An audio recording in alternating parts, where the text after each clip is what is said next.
But facts are facts, guys. Business is business. And the person who has the higher base of knowledge is going to understand the highest and best use. And so good for you. Right. Make your money.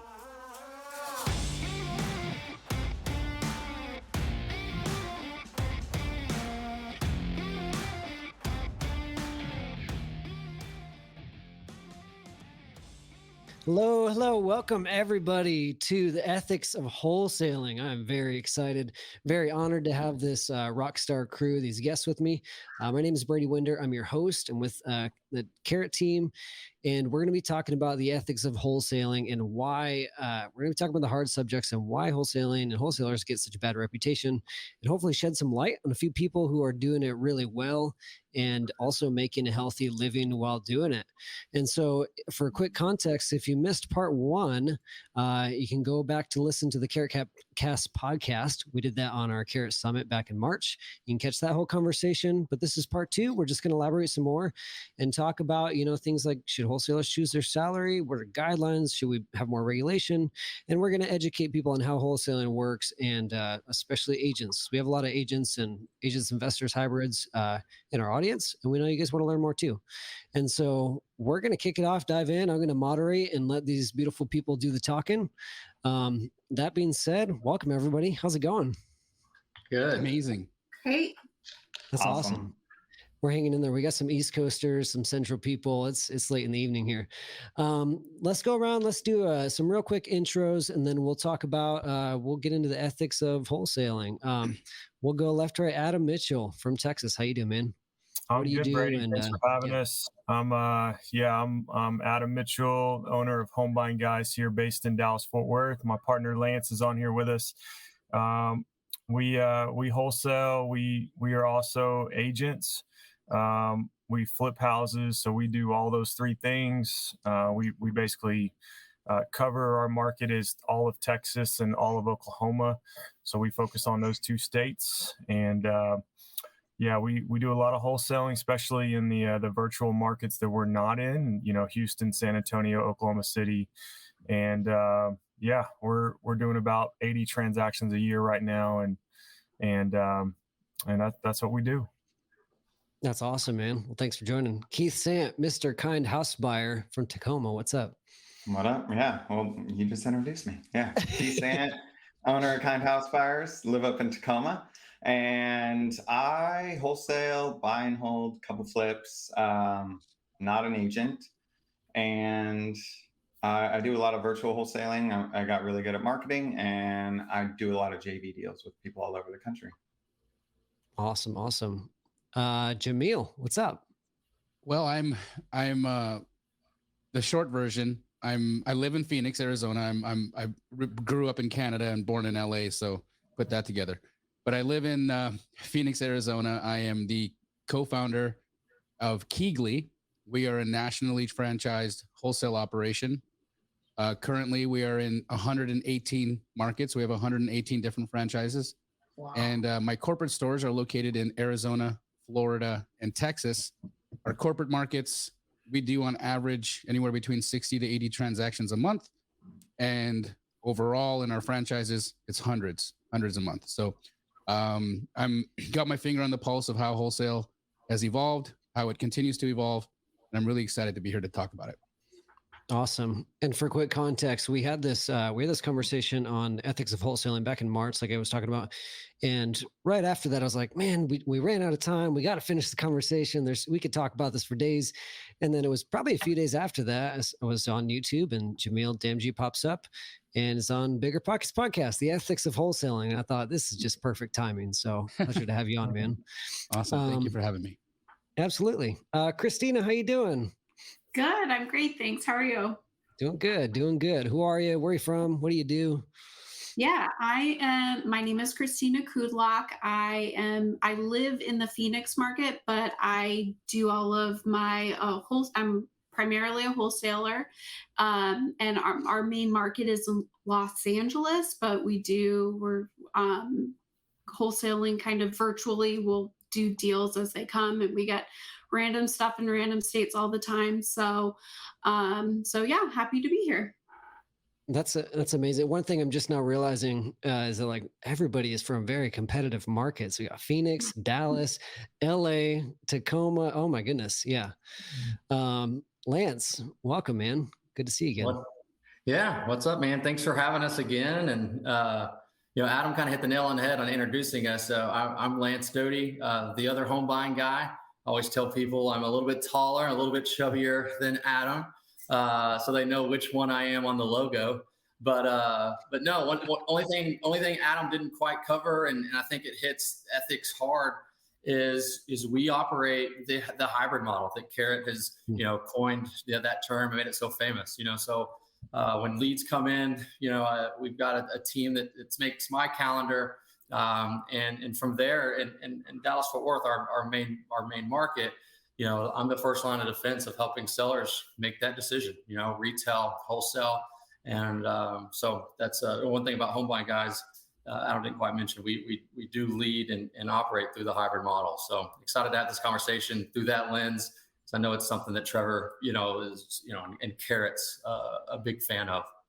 Yeah, absolutely. Well, welcome, man. Thanks for joining us. I feel like that is hopefully for all of us, like at the bare minimum of like how to do this business ethically. It's not about wholesaling business. It's about helping people with their house problems, and it's about helping people out. And so, anyways, that being said, thank you for joining us. Anybody listening to this after the fact in the podcast, I'm sorry you missed the live version. If you are watching live with us on YouTube or Facebook, put your questions in the comments. We'll be answering them live. And anything you have, whether you're a wholesaler or you're not a wholesaler, I don't care. If you just want to learn more about this industry, or if you have a question that you've been wrestling with, you're a wholesaler, like, I don't know how to handle the situation, put in the comments, because these guys and gals have been investing for a long time. They're seasoned and they know their stuff. So it's a great opportunity to learn from them. That being said, I'm going to kick it off, and we'll just kind of, whoever feels like they want to answer, go ahead. We'll be talking over each other a little bit, not a big deal. And let's just have a conversation. Kick it off. Should wholesalers choose their salary, and what are your guidelines for how much to make? I brought this up, this was like one of the first questions in my mind after listening to Jamil talk about this on Bigger Pockets, about arbitrary salaries, or being able to make such a wide spread or such a small spread on a deal. Somebody want to kind of give their take on that, and maybe even how that compares to agents? So salary, are you talking like a percentage of a sale then at that point? I guess I became an entrepreneur because I didn't want anyone to choose a salary for me. Like I wanted to be able to, eat what I kill. If I want to work till 5 a.m., all night long, I want to reap the benefits. If I'm going to slack off, I pay the consequences. Yeah. I mean, it's not necessarily unethical, but that's just my point of view. Like I don't want anyone to choose my salary. So. And one thing too, you mentioned everyone on this call is from such competitive markets, right? And so honestly, for us, and how, the buyer is so much more sophisticated and educated now with the cash, from the iBuyers, we're all competing, and so very most of the time the opportunity dictates the spread there, right? I mean, very few times. I think I can only think of one time actually in probably 250 transactions we've done where I got to make a decision on that. It's usually made for us, and we have our minimums, and then we have our deals that we still talk about to this day. Like, I can't believe we made that much, but it's never a decision of. It's the opportunity usually presents, what spread is in it. Whether it's a $5,000 deal and we just got to get it done and it pays for another batch of leads, or we're making 65, 70 grand because seller needed it out quick, and we were able to give them everything they wanted at that price, and it was a zip code that our cash buyers were willing to battle for, and it just bid up. Yeah, well, usually when we do, like when we're getting ready or we're putting an offer together to present to someone, we usually calculate a fee at $20,000, and that's just based off like the market. And in some smaller markets, you'd probably go for a lot less, but that's if we usually don't have a baseline of what the seller wants, and we're having to make an offer without knowing somebody else's, what somebody else is looking to get for their property. But I think Lance really hit it on the head that oftentimes the just what's going on in the competition that is going after that deal really can kind of dictate. There's very few instances where you're able to get in and just set your price. That'd be nice, but it usually just kind of gets down to our equation that we do is for calculating $20,000 each deal. And I will tell you that the ones that we have gotten that we make a lot less on, like anything that we've made $5,000 or less on, they're the worst deals. They take the most time. They open you up to the most different kinds of like lawsuits where people are just, it's not, and not from anything that you've done wrong, but just from people who, you know, every sellers that every dollar counts, or from a buyer that just things, there's just so many more opportunities for things to go wrong. And those slim deals just, I can think of like 3 slim deals in the last year that I just wish I didn't do, that weren't worth it at the end of the day. So one of the things I'm curious about, like, how does this compare to agents? Because some people would argue that like agents getting paid a fixed percentage based on doing sometimes the same amount of work per transaction, you know, on a $200,000 house versus a $1.5 million house is not how it should be. Wholesaling is an exit strategy. So let's remind ourselves that as wholesalers, we're not wholesaler. When you wholesale, you're not a wholesaler. You're a real estate investor who might wholesale as an exit strategy, first and foremost. Secondly, real estate agents are fiduciaries.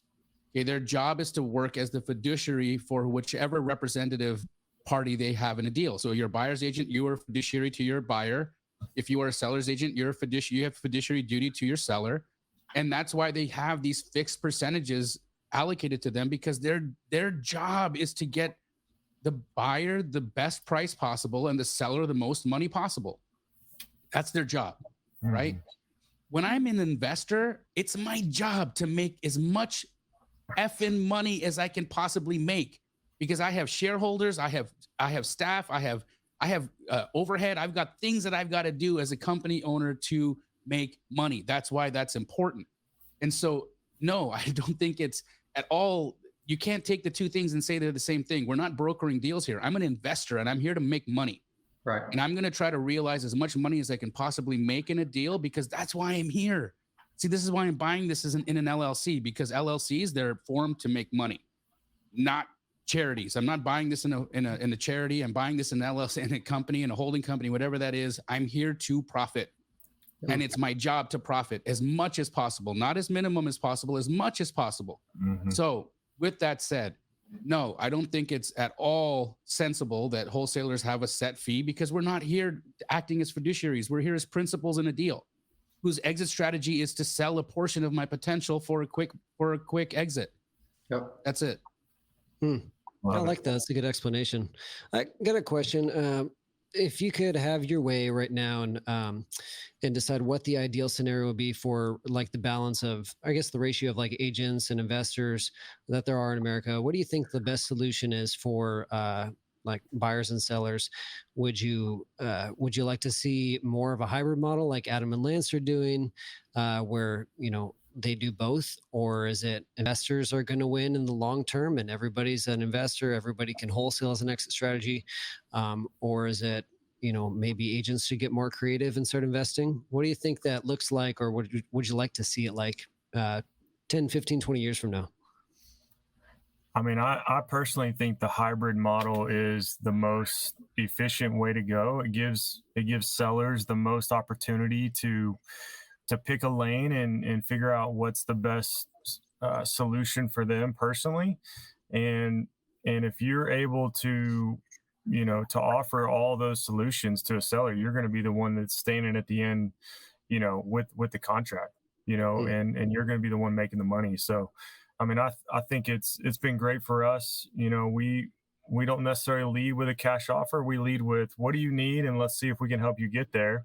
And then we'll take you down that path, whether that's a cash offer or whether that's listing your house or a lot of times we'll go in and do the remodel for you, and then we'll list your house and you pay us back at closing. So there's a lot of opportunities that open up when you can do both, and you can kind of do some things in between, the cash offer and the listing that we've been able to take advantage of, and it's worked out really well for us. Yeah. And to Jamil's point, we're there obviously, as we're there just to be a resource, right? But I'm there as a steward to our business, right? And we look at our marketing budget every month. It's 15, 25, 30,000 a month. And when before we had the hybrid capability, I was a cash offer only guy. And 98% of our leads weren't cash offer opportunities. And so how do I take what we've already spent in marketing, this lead, this opportunity, this sweet family who's already, I've already won them over, but this is not a cash offer deal. There's no urgency, there's no motivation. The house is in great shape.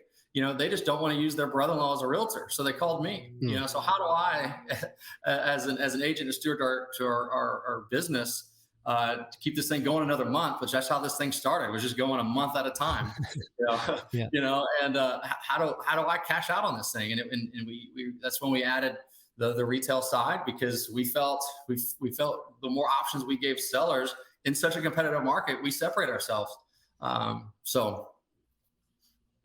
I like that. I like, Jamil, what you had said, and a couple of you had said it about how, like, you're an investor, you're there to make as much money as possible. You're there to make money. And so I feel like almost wholesaling or investors can get unfairly compared to, pretty much any other, for-profit business in that way, as the businesses are there to make money as well. But people aren't ragging on businesses every day. Maybe large corporations, but it's not like, oh, every business is out to get me. Well, they're there to make money because, like you said, they have things to do as well. Yeah. Brady, I like to think of this in terms of, like, every business has a wholesale step up. Now tell me, let me ask you the question here. Is McDonald's unethical because they sell a Big Mac for $6? No, it's not. Every business has a wholesale step up. It happens. There is a process of adding value throughout that entire business. And just as every house is going to be a cash situation. Not every house is going to be price, urgency, timeline, condition. It's not all going to fit the bill. And so I think that whatever the real estate agents that have an issue with wholesalers, they don't have an issue with wholesaling as a business strategy. What they are having issues with, or what the public has issues with, is all of the lies, all of the deception that wholesalers have been practicing out there, all of the bait and switch, all of the not putting down earnest money, not closing on the deal, not showing up on closing day and fulfilling our obligation. Is there anything you think needs to be in place to maybe like for these newer wholesalers, people who aren't following up or following through and closing on a deal? Do you feel like regulation might help fix some of those things, or do you want to see just government not get their hands in it? I don't know. I've seen a lot of licensed agents do a lot of unethical things, and the NAR didn't do anything about it. The Department of Licensing didn't do anything about it.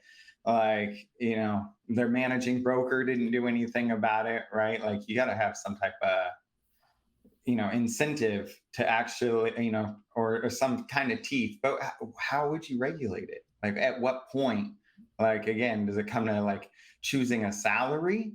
Like, who are they to say what our salary should be and how much value we add in a transaction? Like, I just can't see anything like that working. Yeah, they're bad apples, but there's bad apples in every industry. Mm-hmm. Every industry. And I just try to, Trevor says, be a lighthouse, and just try to, do the right thing. Yeah, and how do you enforce all that? Are you gonna go to court and have to dig up, phone records and texts and all that on each transaction? Our court system would be bogged down for years trying to prosecute. So how does that all really work? I think the key is education, and really, with the iBuyers coming in the last 2 or 3, 4 years in a way that's been so public and so broad, like Lance said, it has increased the knowledge base for a lot of sellers, I think, across the country, more than I've ever seen. And, I think that that level of knowledge is sort of forcing wholesalers to be better at what they do, because the general public is a little more educated than they were 5, 6, 7, 8 years ago. And that's what we need education. We need to educate the average consumer on what it does look like the right way, and then take them down that path so they experience the proper way it should be done, so that they have a good experience and they tell your friends about it. Which is a huge part of adding value, is educating people on the process so they know how it works, so they understand the value you're getting. And at that point, the transaction, the dollar amount makes sense. Sure. Wholesalers that are brand new get an understanding of what's legal versus what's not legal, right? Let's understand equitable interest. Let's understand contract law. Let's understand what the purpose of an earnest money deposit is. Let's understand what it means to have fair business practice and not be deceptive in the things we're saying. Let's understand, let's come into this. Like, look, I just recently was in a transaction. I bought a vehicle from a dealer and I overpaid. I'm the only guy, I think, who overpaid for a car. No, I'm not the only guy who overpaid for a car in 2022. I'm like everybody else who overpaid for a car in 2022. But I then turned around like 2 days after buying this vehicle and I sold it because I hated it. It was a big jacked up Jeep and I don't do jacked up vehicles. I just didn't know that at the time. So I buy this jacked up monster Jeep. I hate it. Drive it 10 minutes. I hate it. I go back to the dealer and I say, I don't want it anymore. So the guy's like, oh, you really? Well, you've already bought it. So now I've got to resell it. The same guy. Okay. Same situation. I pay $20,000 more for it than what he's able to sell it for, what he buys it back from me a couple of months later. Was there anything unethical there? No, not at all. I was willing to pay this certain amount of money, and then I was willing to sell it for a certain amount of money for the convenience that I took. Every person who goes and trades their car in knows that the dealer is going to turn around and make a profit on it. How does it make any difference? The difference is the dealer's required to get a license so that they know what's legal, what's not legal. I think that's what we got to do in wholesale. We got to know what's legal, what's not legal. You got to teach these little kids that are coming out, learning from YouTube. Okay, they go download a contract and they start calling, knocking on doors, I saw a deal just transpire in Phoenix the other day. This crew of door knockers went out, got a pre-foreclosure, bought it, closed it, $20,000. Okay, the next day sold it to another wholesaler for $300,000. The next day, that wholesaler sold it to me for $307,500, and then I wholesaled it again for $320,000. Look, this is so what those kids did at knocking at and buying for $20. Look, if they didn't use deceptive practices, and if they did it all by the book, then congratulations. But something tells me they lied to these people. Something tells me they didn't do this by the book. So those kids need to get a license so that they understand that when they're knocking on doors, they've got to use fair business practice so that they're not ripping people off. That's quite the spread. That's great. I don't even know what to say to that. That's just crazy. But That's I crazy do agree with you. I think there should be some sort of education program, licensing. I don't know if it needs to be exactly what realtors are in for, but it needs to be something. I totally agree. So Totally. here's a question that came in the chat, which is 100% applicable. This is kind of a hot topic, and I'm curious to see how y'all handle this. Y'all can't see the comments, but I can on YouTube. Someone saying, when starting wholesaling, how forthcoming were you that you were reselling to someone else? And I think another way to ask that might be, do you bring it up with the seller? And if they do bring it up, or if it comes up, how do you explain that to them? So first, my exit strategy is nobody's damn business. Okay. If I have to disclose, I'm going to disclose. I'm an LLC. And if you need to know, I might develop, I might fix and flip, I might sell to an LLC, I might transfer to an LLC, I might transfer it to another LLC for depreciation. I don't know. That's the purpose of my inspection period. That's the purpose of me running my numbers and doing my due diligence. So yes, there should be a blanket disclosure that tells people that you may resell. But again, I was in a deal with DR Horton. Okay. I bought 4 acres of land in Phoenix, Arizona. I was in contract on these 4 acres of land, and then I sold to DR Horton. Okay. I wholesaled to DR Horton. DR Horton's a national home buyer, publicly traded company. They bought 4 acres of land from me and wholesaled 2 of them. they used the proceeds from the 2 to buy the 2 that they bought from me. So they bought that land for nothing. Where's the outrage? Right. Where's the outrage? Yep. So when someone does find out, let's say a seller finds out how much you're making, let's say, I guess I don't want to use the example that you gave out of the the $20,000 foreclosure, because that's just crazy. But somebody finds out you're making like a reasonable, respectable, like a fair wholesale fee off their house. How do you explain that to them? Just straightforward, so they still understand the value. What do you tell them? I explain exactly what it is. I explained that they found me because I spend about $20,000 a month in marketing for people just like you to call me, raise your hand for a cash offer on your home. And so I was like, now, and I don't know, typically to Jamil's point, I don't know what our exit strategy is every time, but I will kind of cover the basis, right? I mean, I'm either going to flip it or wholesale it, 95% of the time. But I explained it. I'm like, wholesaling is basically, investors don't want to spend the marketing dollars and the time hustling to every one of these houses to find a flip. So they rely on wholesalers like me who spend the marketing dollars, for their flips. And that's actually how we became a wholesaler. We bought our first flip from a wholesaler. We're like, wait a minute, that's awesome. But I typically, to Jamil's point, it's not that if I do disclose it, it's because I know exactly what we're going to do there, and and it's just about setting that expectation, because we're still a smaller company. So I'm in bed with this seller until they sign, right? And y'all know how tricky that can be, right? It's a wild 14 to 21 day ride. And so, I do disclose it in some regard, but even when I do disclose it, I'll just I've got some awesome partners that are looking to buy in this area. So I'll be bringing them by next Tuesday at 1:00. And that's 2 days before our option expires, but that's usually just to make sure, I'm not buying a house that's on top of a Indian burial ground, and they've got no problems with that. And now my access is built in, which we now put in the contract. That's a new thing we've added this year. The special provisions gives us access to the property, in a certain time period. But, the disclosure is easy. Just explain to people what it is. I mean, and it's the inexperienced guys that don't do that. And they don't have the confidence to understand their place in the market. They don't have the confidence to understand their value to the seller. And so they hide it.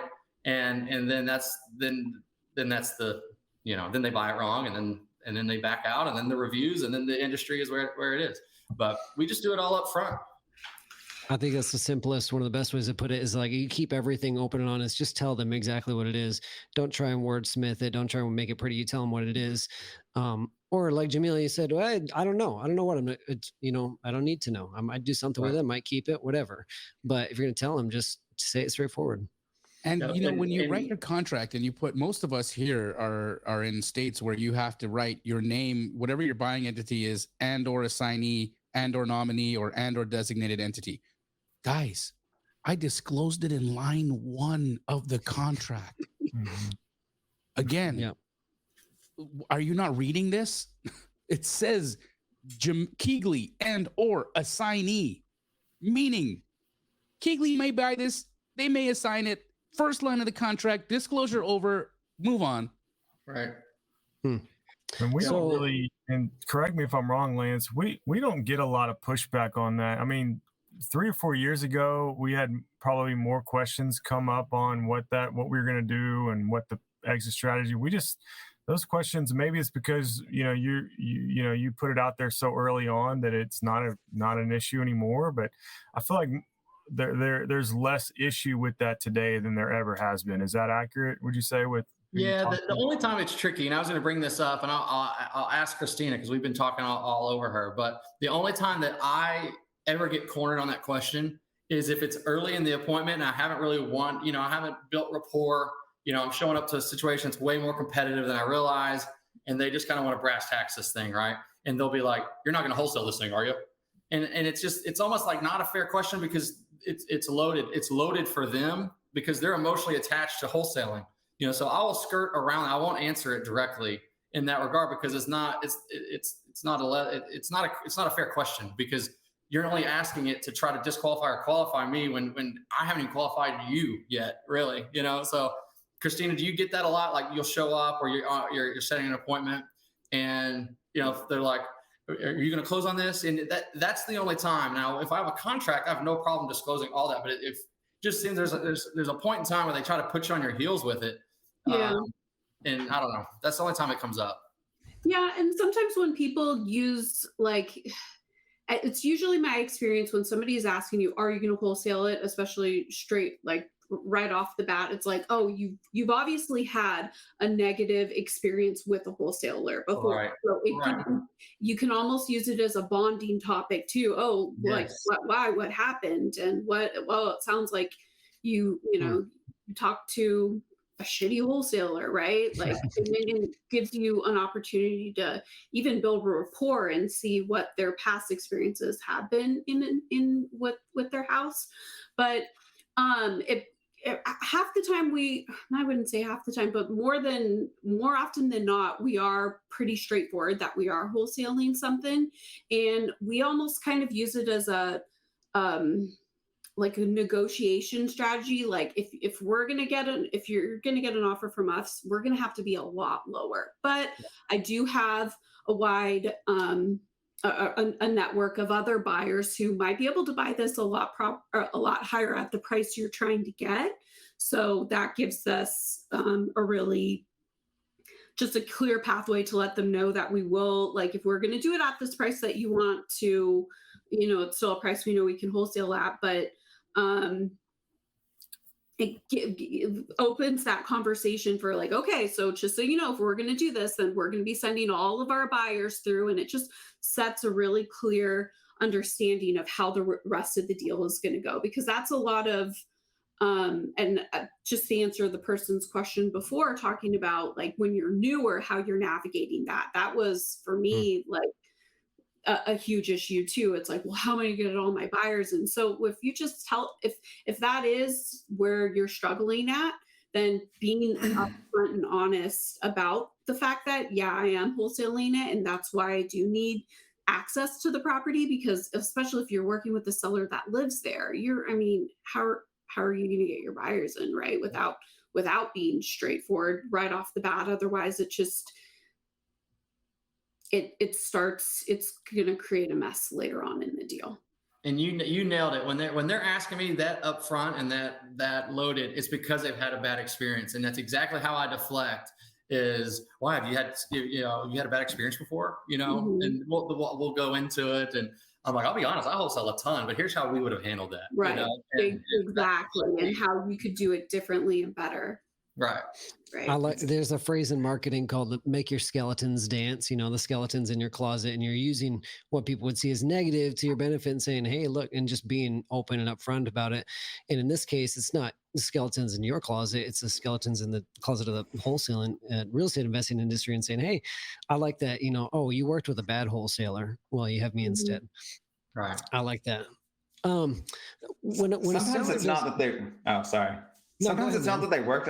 There's this girl around here, and if she gets a call from a seller before the seller calls me, she always says, and make sure they're not a wholesaler. These guys that are trying to sign the contract, and they're not the real buyers, but we're the real buyers.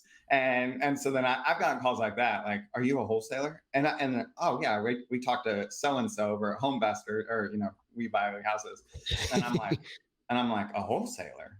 Like, I just play stupid. Well, but I'm not lying. I just, mirror back, right? And then, like, you're not the actual buyer. I'm like, no, I want to buy a house. That's why I did marketing. That's why you're calling me to buy a house. Right. And, once I get there, I could talk about some other stuff later. But yeah, there's a lot of people doing that, scorched earth kind of stuff out there as well. Yeah. I was just watching a podcast episode with Steve Charing yesterday, Scorched Earth. You know all about that, Jamil. Let's go back to that example of the kids wholesaling the $20,000 house, the foreclosure. When a seller doesn't understand what they have, and I mean, like, not when they're really motivated and they're like, I just want to get rid of it, I don't care, but when they truly don't understand, if they're sitting on a gem and they don't, they're okay with getting 20 and they don't realize it's a $300,000 house. What's your responsibility as the investor? I keep wanting to say wholesaler, and I'm like, oh, Jamil said I can't say wholesaler; it's an investor. Yeah. I think it's a phenomenal question, Brady, because like let's look at this from the point of view of any business, right? What's the responsibility of the person buying? Look, here's the thing. My highest and best use for a property might be different from Christina's. It might be different from Adam's, Lance, Keith. We all might have a different highest and best use. So highest and best use is going to determine the potential. Potential is going to determine what my gap is. My gap is going to determine what my wholesale fee is going to be. So that's how I'm looking at any deal. So I was in a deal that it was on an acre of land in one of the most prime areas of Phoenix, Arizona, called Arcadia. Christina will be familiar with it. So there's this mansion sitting on an acre, listed on the MLS, 6 months sitting there. Nobody wants to buy it. Why? Because the house was beautiful, but this guy had customized it for his wife who died right after they finished construction of the house. So he was emotionally attached. There's all this stuff with the house. Now, everybody's looking at this house as it's a mansion that is super custom and nobody wants. I'm looking at the house that it's sitting on an acre of land and it's got great zoning. And so I saw the highest and best use of demolishing the mansion. Nobody wanted to demolish. Nobody even thought of demolishing the mansion. So the house sits on the market for 6 months. I come in, I look at it, I say, knock that sucker down. Let's get this to raw land. And this thing is worth 1.5. So what happens? Sits on the MLS forever. I go and contract it at $900K. I wholesale it for $1 million. So I make $100,000. Okay. Developer comes, knocks it down, builds houses. He then goes and makes a couple $1 million on his exit on the deal. So again, the person who understands what to do doesn't make that person evil, wrong, or opportunistic. It makes them understand their business better than anybody else, which is the reason why they make the money they make, why they're even in that profession. So I think it's irresponsible for us to sit here and say, you only get to make this much money. You only get to make this much money. You should only make this much money if I can see a higher and better use. And now, if the person that I'm doing business with doesn't have the knowledge that I don't have, that's life. I'm sorry. You know what? If I want to go and operate on myself, if I'm sick, I don't get to just cut myself up and like do the things. Why? Because I'm not a doctor. I've got to go and pay the guy who went to school for however many years to do the job because they've got a knowledge base that I don't have. You know, we're just not looking at this in the right way. And it's because so many people have just looked at this and it's NAR getting angry because taking business away from real estate agents. So they got super vocal about it. Okay. But facts are facts, guys. Business is business. And the person who has the higher base of knowledge is going to understand the highest and best use. And so good for you. Right. Make your money. And that's one of the things that's kind of popped in my head this whole time. And I hadn't even thought about it since the last time we did this exact episode. Is these things just don't come up. And the only time they ever come up is if you're talking to a real estate agent who's been trained to think one way or has been, man, I really like you, but man, I'm supposed to not like wholesalers. Or how do you get away with doing X, Y, and Z when you can do this, this, this? And I'm like, well, I mean, here's why. I'm like, oh, that makes a lot of sense. You know, so it honestly, none of this stuff really, I mean, we're good people first. You know, we treat everyone, whether it's a business transaction or pumping gas at the gas station, the same way. But so a lot of this stuff, it's really just to Jamil's point, like it's the real estate crowd, the realtor crowd being very vocal about, you know, losing a little bit of market share to folks who, you know, would like to work with people in a different way, you know, to accomplish the same thing. Yeah. And at the end of the day, if you're seller focused, right. And if you're doing the things to help the sellers, you know, achieve their goal, you know, that's really all that matters. We had a lady, we went and comped a property. It probably comped at $450,000, $500,000. We go in, the lady says, I want $150 for this house and I'm out tomorrow. Lance and I looked at each other and we said, deal, let's sign it. We made $100,000 wholesale in that house. we don't do that every day, but that's all she needed. That's all she wanted. She didn't say she needed $1 more, and she was out. She was super happy.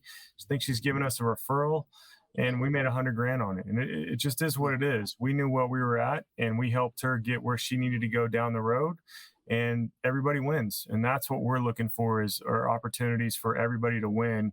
Sometimes we win big, sometimes we win a little bit, but at the end of the day, that's why we're in this business. Yep. I like that, being seller focused. And I like how you said you're meeting their goal. You're not meeting your goal to make a certain amount. You're meeting their goal.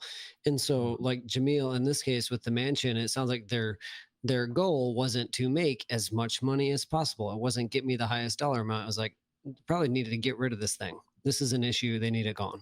Right. Months on the market, man. Months on the market. Sat there, just collected days and days and days, because nobody was looking at this thing the way it needed to be looked at. They were focused on the mansion. Yeah. Right. Focused on the mansion, and the mansion nobody wanted that. It was a completely different deal. So it's just, it's an interesting perspective. And I think that we all gotta really look at this from and also, okay. So I bought a sixplex from a multimillionaire who lives around the corner from me that I work out with. We're friends, right? Like we're buddies. I buy a sixplex from him, and he to his knowledge, he thought he had every unit rented out at its maximum potential. This is a fully remodeled sixplex. Okay. He had a property management company come in and rent all the units for $1,200 a month. I knew that the units would rent at $1,800 a month. Okay. I knew that. He didn't. He thought he had maximum rent. It's not my job to educate him, to tell him that, hey, you can rent this for another $500 or $600 or $700 a month. It's not my job to do that. So what happens? He sells me the sixplex. One of the units gets vacant. I rent out the unit for $1,700, and I go and I wholesale that building, and I made a $400,000 profit. And you know what my friend says to me? Good on you. Good job. So what makes him any different from another person? Why are we now deciding who's smarter and who's not, who's better and who deserves? Like, tell me, where do we draw the line? You're mentally competent. You're not drunk. You're not under distress or duress. Okay. You're signing a contract of right, sound mind and body. Get out of here. Yeah. I like that. Well said. I want to pivot this a little bit. Something that comes up often is, I feel like there's a few ways to look at this. Lipstick on a pig when you're doing flips. I think all y'all do flips in some capacity. What is it? Like, what do you define as lipstick on a pig? And when is it okay? If and when is it okay? Because this means a lot of different things to a lot of different people. Some people are like, it's not my responsibility. I'm going to sell it for whatever I want to sell. What's y'all's take on that? Yeah, I'm pretty passionate about this, because this definitely, we've seen this so many times in our market, and I can't stand it. Lipstick on a pig, by flipping definition, is basically you just slap a coat of paint and you cover up all the blemishes and the issues of the house and you try to sell it. We've seen it here from wholesalers so many times. We've unpacked and unwound houses that have had this done so many times that it drives me nuts. We do not do that, because number one, it's not safe. And if you're gonna sell a house that's not safe, then that's unethical, in my opinion. Maybe that's morally unethical, but that is, in some form or fashion, that's unethical. We've seen things where, the electrical panels that should have been changed out not only weren't changed out, but are just rigged up so that, one little issue with a washing machine could light the whole house on fire, with, electrical being out of the walls and, plumbing going every which way that's not in the walls. We've seen it all. And, that's something, again, in Texas, there's not a GC license that's required, and it should be required, because there's a lot of issues that would force a lot of people to do things a little better way. And I agree. I think that should be something that is done here, because there's, there are so many issues that we have to go in and fix a lot of times that it's not right. And it's, those people aren't going to know, other than inspection, what could happen down the road. But I could not morally sell a house if I knew that there's going to be a potential for fire right after we close on that deal. That's not how we do things. So. Interesting. Anybody else want to speak to that?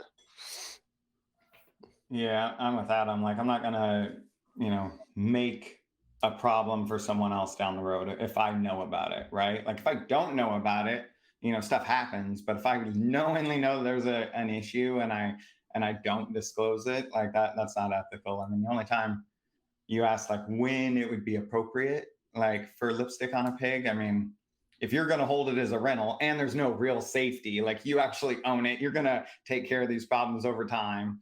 Or, the same thing, but like a development kind of play, right? Maybe you're going to rent it out for a year of permitting. You don't want to fix it up, rewire it, all kinds of stuff just to tear it down in a year. In my opinion, real estate photography is already lipstick on a pig. Those dang cameras can make anything. Like, you go check out these houses, they're like, oh man, those are great photos. We got someone in the chat. Ken Arnold Real Estate said, I joined this late. Who's the realtor on the panel? Adam and Lance. Adam, do you have your license, or you guys have an agent on the team? Yeah, no, I have my license. We also have an agent on the team. Okay. If anybody, I'm not licensed. Okay. If any agents are watching this, feel free to pump in your questions. I'm sure these guys would be happy to answer.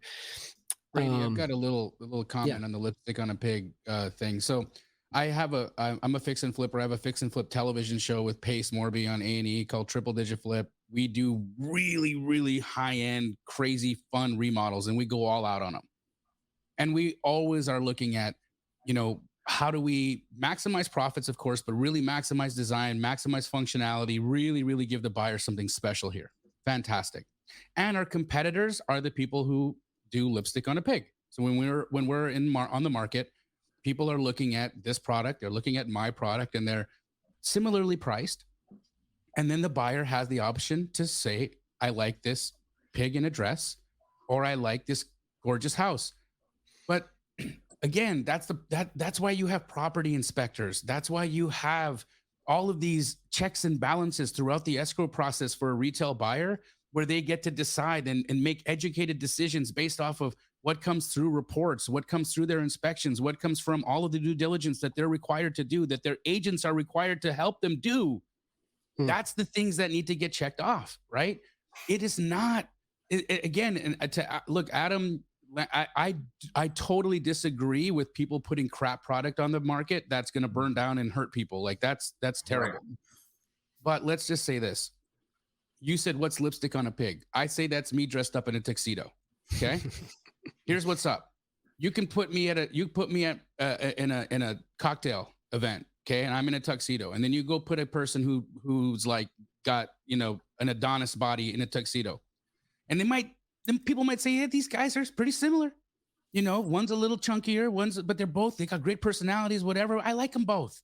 Okay. Well, let's do a full physical on them. Let's see which one of these two is actually a pig under the tuxedo. Okay. That's the purpose of the doctor, to tell you what my health is. So again, for a buyer, if they're going to go out and buy a house, the purpose of an inspector is to tell you, is this a pig inside or not? Is the electrical right? Is the roof right? Is the plumbing right? Am I going to get into trouble here? We are just making everybody sound so dumb. Where's the responsibility here? Where's the responsibility of the realtors, of the inspectors, of the buyer themselves to be able to see that, look at the shoddy workmanship in this house. Maybe there's a reason why it's $40,000 less than the beautiful one. Right. I don't know. It almost sounds like we're just removing responsibility from everybody. Right. I hear you. Well, earlier you were talking about like part of the answer is we need more educating the newer wholesalers. And I agree with that 100%, but it sounds like you almost need more education for agents and for sellers to say, you need to be responsible. You need to be looking at these things before you sell a home, before you go through this transaction. To that too, Brady, there's realtors right now in the chat, and I'd love to have a poll. Ask them. All of these guys went through licensing. Lancey went through licensing. I have a company, 80 people in my office, all licensed. Okay. And I ask this question constantly when I'm in front of a big group of realtors. You guys went to real estate licensing school. How many of you were taught how to comp? Right. Yep. Yeah. I'm waiting. Right. Yeah. Well, but here's the issue though, Jamil, and this is what we've run into. You know, yeah, the real estate agent should catch some things. The inspector, God forbid, they catch a few things. But what they're not going to catch is what's behind the wall, especially after I've taken one wall down, put some things back in there, and then covered it all back up, right? You know, Yeah, for but that's example, we fraud just- then, right? So if you're the Right. guy that's doing fraud, Absolutely. that's on you. That's a totally different thing. Yeah. So a good example is we just finished flipping a house. It was a 50s vintage house, nice old house, a lot of old character, but there was some 200 amp wire going to some of the outlets that they were using. I don't know why. I don't know how. And we could have very, very easily left all that wiring in the walls, you know, in the outlets and just sold it. The inspector would have never caught it. You know, they plug a hairdryer into that, they're probably suing us. Right. We caught it, we took it all out, we redid it all correctly. Nobody would ever know. Nobody ever knew about it. The only people that ever knew about it was my wife, who project managed it, and myself and our contractor. And that's it. But, you know, morally, I sleep good at night knowing we changed that. Nobody will ever see it. They'll never know, but I guarantee you they'll never have an issue with it. And those, you know, that's the part that just, you know, that has to come from within in some of those things, right? What's interesting to me is, you know, we're talking about, like earlier, we were talking about regulation and should wholesalers have more regulation. I'm over here in Oregon on the highly regulated West Coast, where I'm actually building my own house right now, and they don't allow that you can be a builder owner and not be licensed. I'm not a licensed general contractor, but everybody else has to be. Every other contractor has to be licensed, and the inspections are insane. There's so many different inspections versus states like Texas, or if you're in the Midwest, where it's maybe 1 or 2 inspections. West Coast is just different. I feel like Texas, you should have to be a licensed general contractor. Like that's an issue in itself. Is this just, are you saying like, I'm not familiar, and I used to live in Texas, but like general contractors, you don't have to carry a license, or are you saying like as the agent? No licensing. No, you don't have period. to have a license to be a GC, period. Anybody and their brother can be a GC. Yeah, there's no license required whatsoever. That's a little sketchy. That's scary. I mean, it really is. That's a real issue. Maybe I'll stop complaining about Oregon being overregulated. I'd rather have that. Yes. Yeah. Go ahead, Keith. So basically, I'm a Texas GC. Anyone can do it. Absolutely. Welcome. You are a general contractor in the great state of Texas, Keith. So I got I got a couple more questions here, and then we'll kind of wrap it up. I know we're getting close to the hour. Anybody want to share, when's the last time you were caused to question your ethics, or where you had an opportunity to deviate from your standard ethics? Personally, you have an opportunity to deviate from your ethics all the time. Almost every right? day. You wake up in the morning and you can deviate from your ethics from the first things you think about, the first things you do, you know? And so personally, I'm consciously making choices where I know that energy is going to return to me in a positive and uplifting way.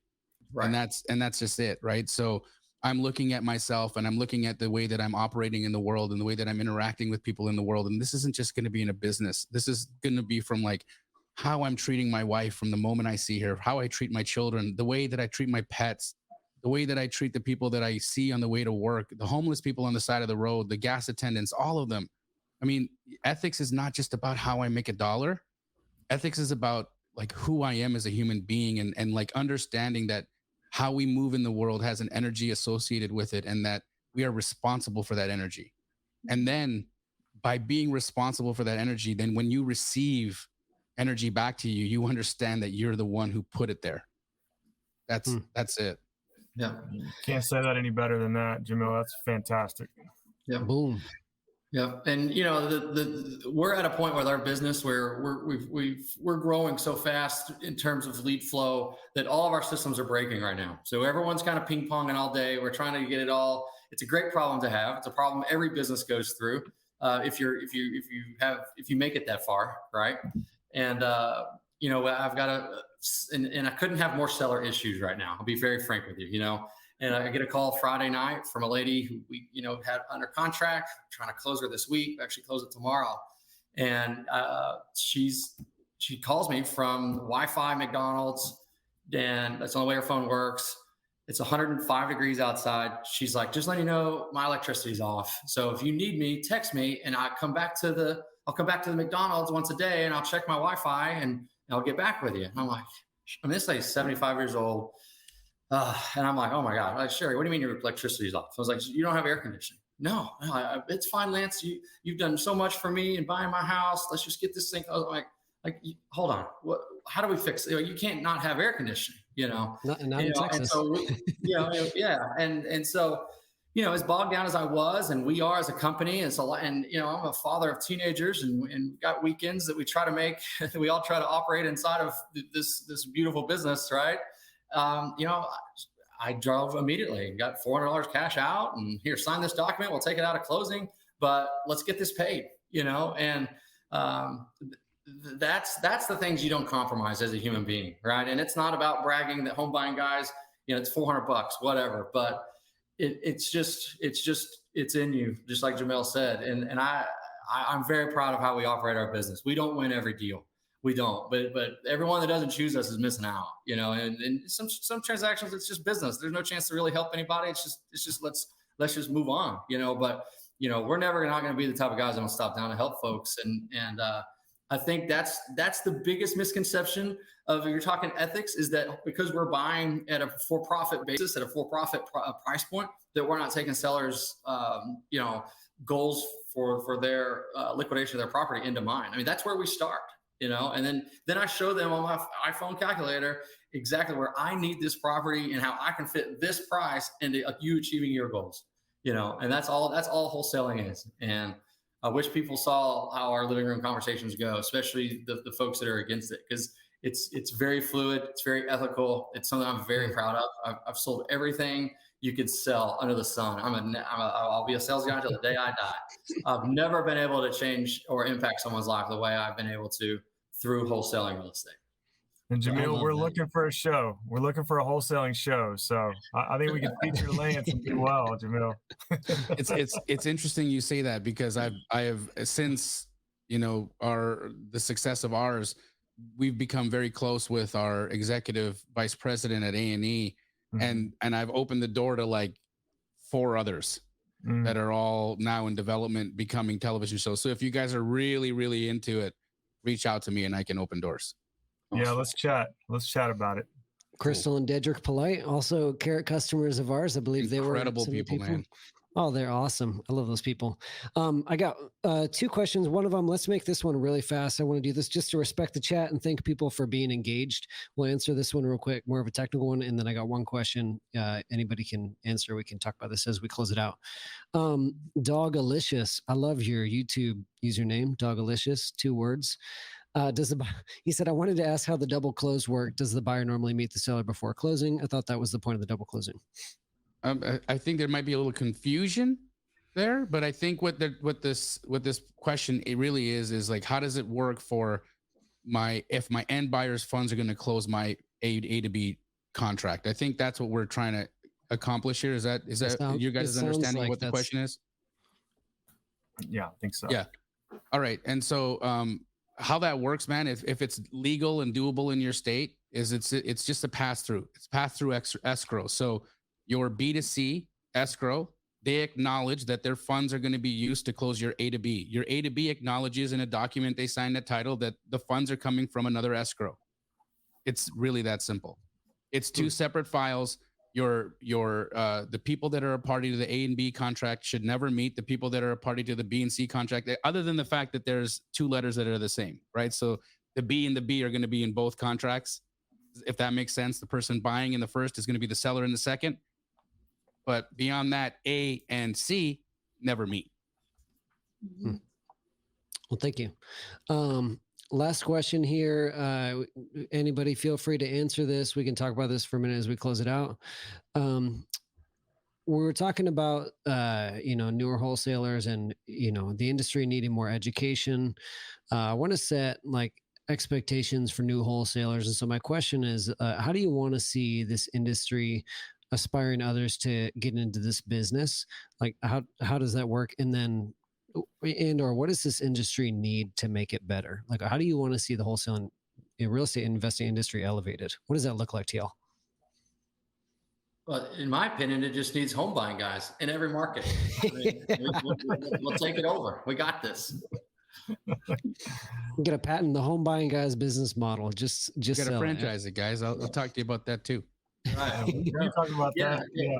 Yeah. But honestly, and Christina, you can probably answer this as well, but it just takes people like this, pillars in our industry, just like every business does. You look at the car business is very similar. You got folks that do it right. And I mean, my mom drives 250 miles to get her oil changed at Sewell in Dallas. And then there's the guys that do it wrong. Right. And so I think we're there. I think sellers just need more access to the folks like us. And, we're all spending the marketing dollars, so we rank very high. But it's on us individually. What do you think, Christina?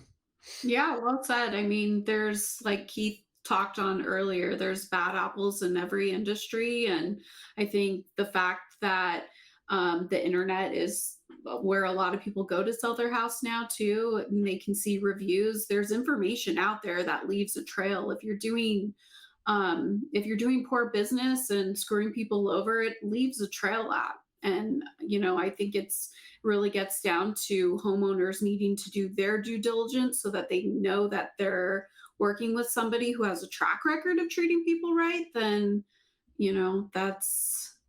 I really loved a lot of what Jamil talked about, is that we're acting like people are idiots and that we need to baby baby people throughout this entire process, where there's, personal accountability comes into play. And there's tons of resources now in this day and age for you to know that you are working with the right person who is going to, see the deal through and treat you fairly. And, if someone decides to make stupid choices and go a different route, when oftentimes when you're working with shady people, like, the writing is on the wall and you're choosing to ignore warning signs, we can't.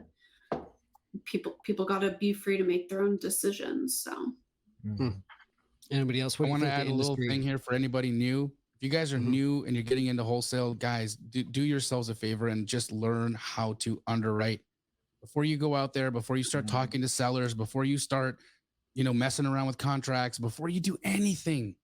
Really, really spend some time. Take the first 2 months, 3 months, 6 months of your journey and learn how to underwrite, learn how to comp.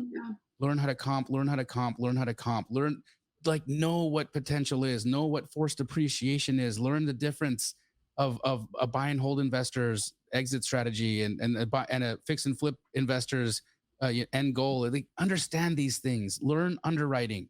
If you learn underwriting, you will win the game. I love that. You don't hear that being talked about. It's usually get your first deal, get your first deal, get your first deal. That's all you hear, I love that. Thanks for sharing that. Usually that's get your first contract. Yeah. And then, but they got the contract wrong because they didn't know how to underwrite. And then it's falling out and everyone else is mad. The title company, learn how to underwrite. Exactly what Jamil said. Interesting. Adam, any thoughts on this? What do you want to see for the industry? Yeah, I mean, Christina said it very well. There's so many resources out there. I would just, I would caution everybody to sort of pick a lane and be very, very diligent in learning enough to be very, very, very well educated in that lane, because you can get really scattered in this industry. You can learn how to wholesale 7 different ways, and you can learn how to wholesale nationally and all these different things, and you can be very, very confused in what works and what and how to do things in a way to be successful. So I would say be very, very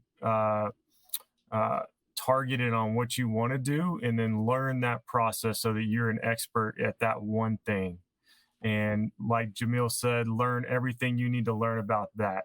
And we did a Carrot Cast episode about this. We tried all the different marketing approaches. We tried 8 of them at one time, and we spent like $40,000 and didn't do a deal our first year, right? We had to pare everything back and learn how to market one particular way to figure out how to wholesale. And then we we added everything on from that slowly over time. And so that's my advice. Pick one avenue, one market, figure out how to do that one thing very, very, very well, and then grow from there. That's good. You wasted 40 grand before you realized carrot was the true answer. That's what you're saying. No, I had carrot. I already had carrot. That's funny.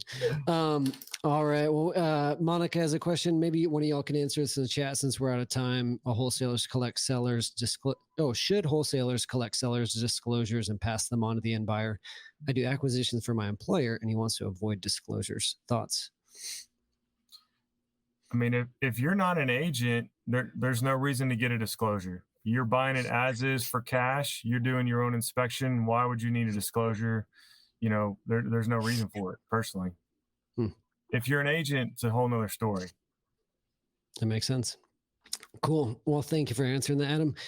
Thank you, everybody, for joining. Thank you, everybody in the chat. I feel like this is one of those things we could talk about for a long time, but we got families to go to and we got food to eat, you know. Jamil's got to change into his tuxedo, go to the cocktail party. Oh, my gosh. Thank you all. This has been a blast. Any last words? Any closing thoughts? I feel like you hit the nail on the head. Keith's shirt says it. Be good to people. Be good to people. Literally. Yeah. Be good out there. Yeah, do the right thing all the time. Do the right thing. That's how we kind of live, and that's how we preach. Do the right thing. You'll never have a bad night's sleep if you do the right thing. And the guys that aren't doing the right thing and doing these unethical, shady, lying, manipulative, those kind of things, it's a small world. I mean, you got the internet. It's a small community. Like they're gonna go by the wayside, right? For the sellers and the buyers. Right. So, it's just their days are numbered. Awesome. Well, on behalf of Carrot, thank you. On behalf of wholesalers, thank you. On behalf of house sellers, thank you guys for doing what you do. And thanks for being a part of this conversation. Everybody, thank you for joining. Make sure to like, subscribe, all that fancy stuff. Catch our other content, whatever. And everybody have a good night. Thanks again. Thanks, everybody. Thank you. Bye-bye. Later.